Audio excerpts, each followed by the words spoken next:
Hallo, heute wollen wir die kleine Scheune fertig abreißen. Wer den ersten Teil noch nicht gesehen hat, hier oben geht's zum Link. Was müssen wir heute machen? Wir wollen die Holzdecke oben entfernen. Die ziehen wir eventuell mit dem Bagger runter, mal schauen. Da wollen wir die ganzen Innenwände zusammenhauen und die Außenwand hier nach rechts darf nicht einfallen. Da müssen wir uns heute große Mühe geben. Wie weit wir kommen, keine Ahnung. Jetzt ist noch hell, nachher wird es dunkel. Wir wünschen euch auf jeden Fall, wie immer, viel Spaß beim Video. Könnt ihr euch ja nochmal die schönen Löcher angucken. Also wer da sagt, das kann man noch sanieren, glaube ich nicht. Los geht's. Wen diese ganzen Vorarbeiten überhaupt nicht interessieren und wer gleich zur Bagger-Action vorspulen will, schaut mal bitte unten in die Videobeschreibung. Dort haben wir euch Kapitel eingefügt und dort könnt ihr gleich in euer entsprechendes Interessengebiet reinklicken.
Da der Hof ziemlich klein ist, muss man bei diesen Abrissarbeiten zwischendurch ständig und immer wieder aufräumen. Deshalb haben wir die Balken gleich auf eine Länge von 1 Meter geschnitten, damit wir die hinterher gleich in unser selbstgebautes Bündelgerät packen können und dann verzurren und mit dem Frontlader wegstellen können. Falls euch dieses Eigenbau-Bündelgerät interessiert, schreibt es mir bitte unten in die Kommentare. Dazu können wir dann eventuell mal noch ein kleines Video machen.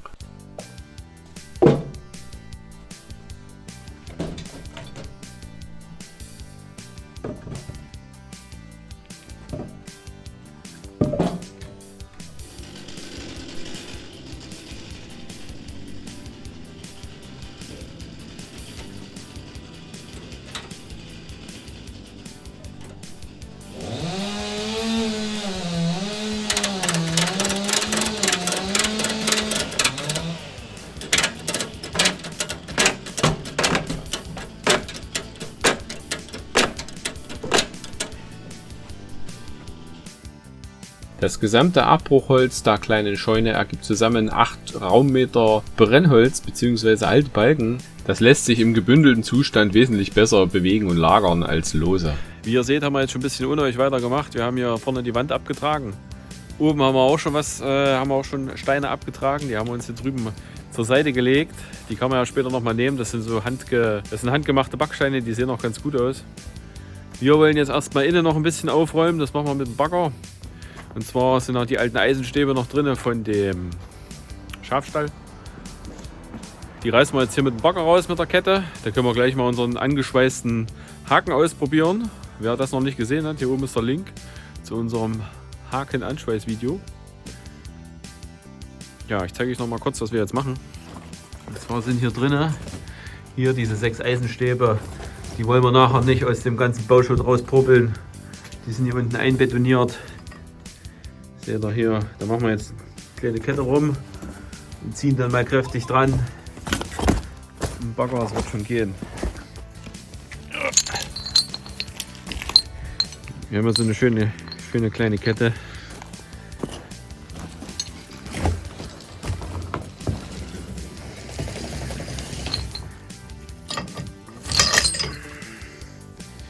Die kommt hier drüber. Und dann wird hier gezogen. Und wir schauen mal, was passiert. Für die Arbeit hat der Haken dann doch den falschen Winkel gehabt. Wenn wir die Kette jetzt eingehangen hätten, hätten wir uns wahrscheinlich den Hakenverschluss zur Sau gemacht. Deshalb wursteln wir die Kette, genauso wie alle anderen, einfach nur um die Schaufel.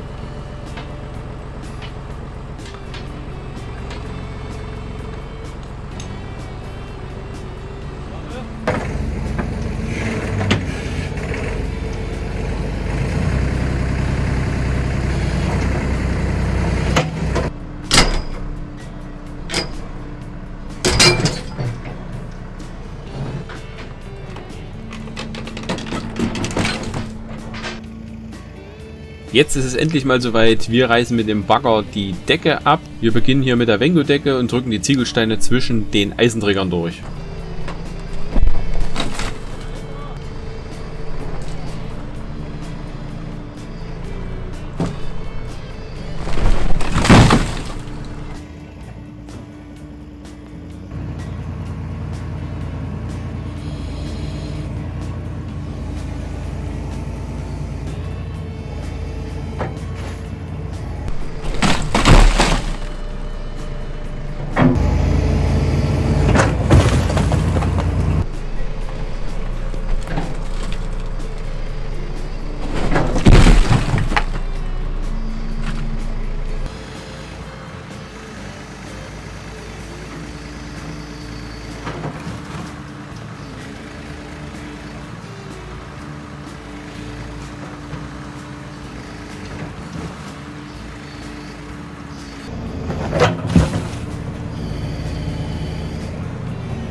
Auch bei diesem Abriss ist uns wieder ein kleines Missgeschick passiert. Man richte seine Aufmerksamkeit auf die linke Bildhälfte. Dort seht ihr, warum man sich immer zweimal Gedanken darüber machen sollte, wo man sich auf einem Abrisshaus zum Filmen hinstellt.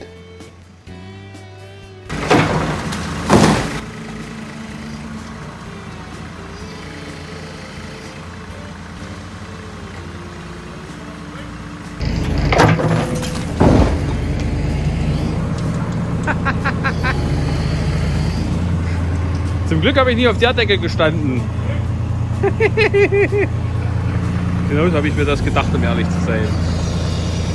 Deswegen stehe ich hier auf der Sandsteinmauer.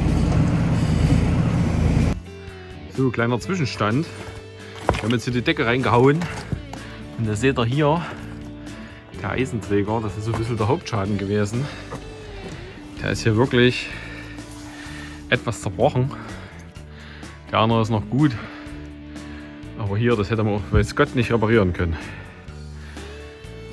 Ja, weiter geht's. Bei denen müssen wir besonders darauf achten, dass wir die Mauer, in der sie eingesteckt sind, nicht beschädigen. Die Eisenträger sind durch die Mauer durchgesteckt. Das heißt, wir können die auch nicht einfach so rausziehen und rausruckeln. Denn wenn die Backsteinmauer umfällt, ist dahinter das Dach kaputt und die ganzen Ziegel liegen im Hof, will keiner haben. Deshalb müssen wir die jetzt hier mit der Flex zertrennen. Denn unser Acetylen-Sauerstoffbrenner hat keinen Sauerstoff mehr. Deshalb wie immer mit der Flex. Aber diesmal zumindest mit der großen.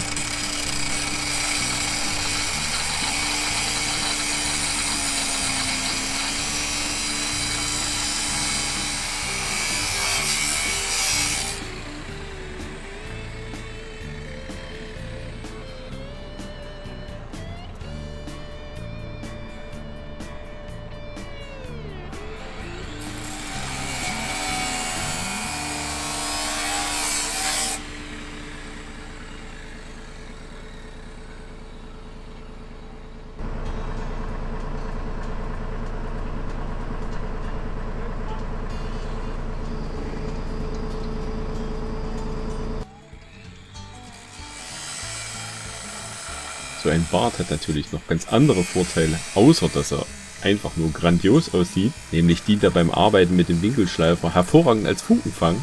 Man sollte jedoch bei einer solchen Verwendung frühmorgens darauf achten, ein Bartöl mit einem möglichst hohen Flammpunkt zu wählen. Auf zusätzliche Pflegeprodukte wie Nitroverdünnung und Bremsenreinigern ist an solchen Tagen generell zu verzichten.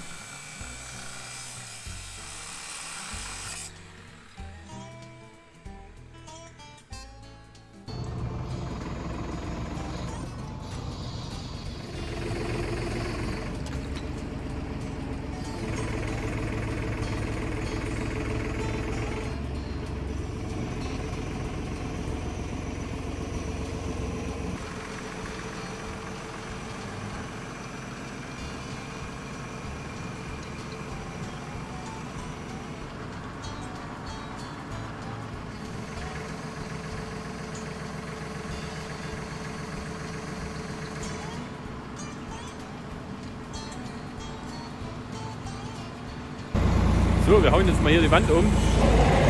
Mal schauen, was noch alles mit umfällt. Eigentlich soll die äußere Wand stehen bleiben. Mal gucken, wie erfolgreich das ist.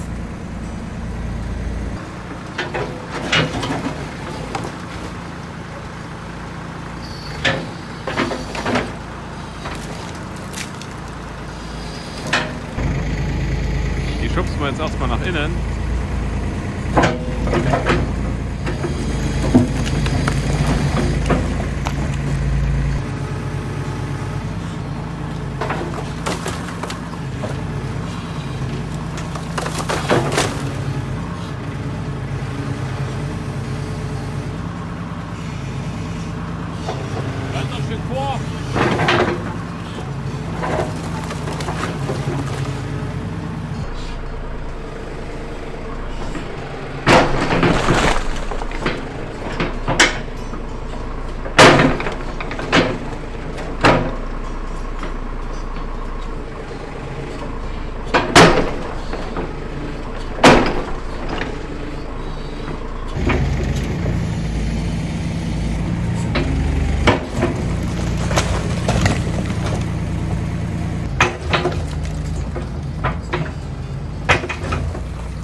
Wir müssen jetzt eigentlich nur noch hier das kleine Kreuzgewölbe wegreißen, den alten Pferdestall. Hier versuchen wir dann den Türstock und die Fensterrahmen, die sind aus Sandstein, irgendwie zu retten. Gucken wir mal, ob wir die mit dem Bagger rausheben können, dass sie halbwegs ganz bleiben. Die kann man sicherlich auch nochmal gebrauchen. Aber ansonsten hauen wir das ganze Ding zusammen und ebnen das hier dann ein. Ja, das. So, jetzt wollen wir doch mal gucken, wie viel so ein Kreuzgewölbe von so einem alten Abrisshaus aushält.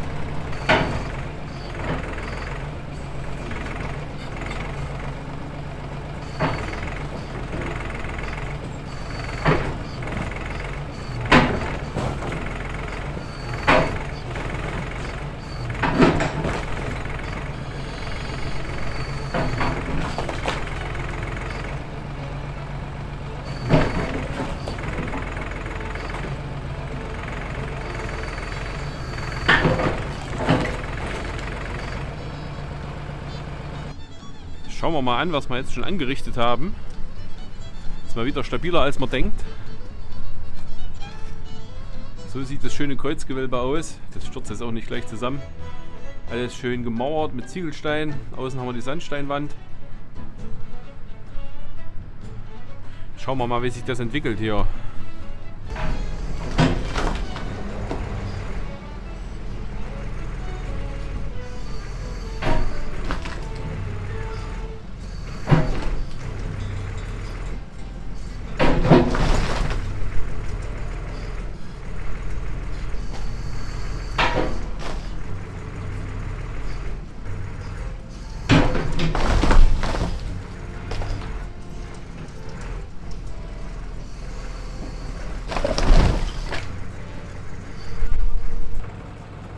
Jetzt versuchen wir mal unseren Türstock zu retten. Wir haben dafür extra einen Schlupf um den Sturz gewurstelt. Dann hängen den jetzt in unseren angeschweißten Baggerhaken an und hoffen einfach mal das Beste.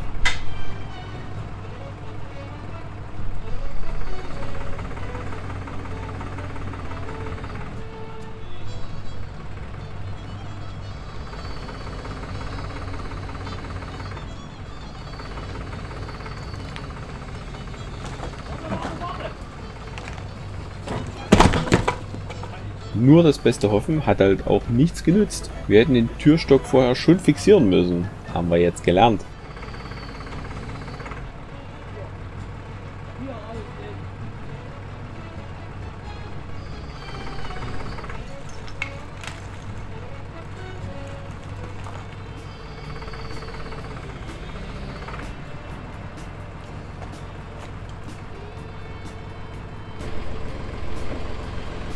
Danach blieb nur noch die Sandsteinwand übrig. Die ist beim Abriss mehr oder weniger selbst zerfallen und hat dabei noch einen kleinen Mini-Schatzpreis gegeben, den wir euch gleich zeigen werden.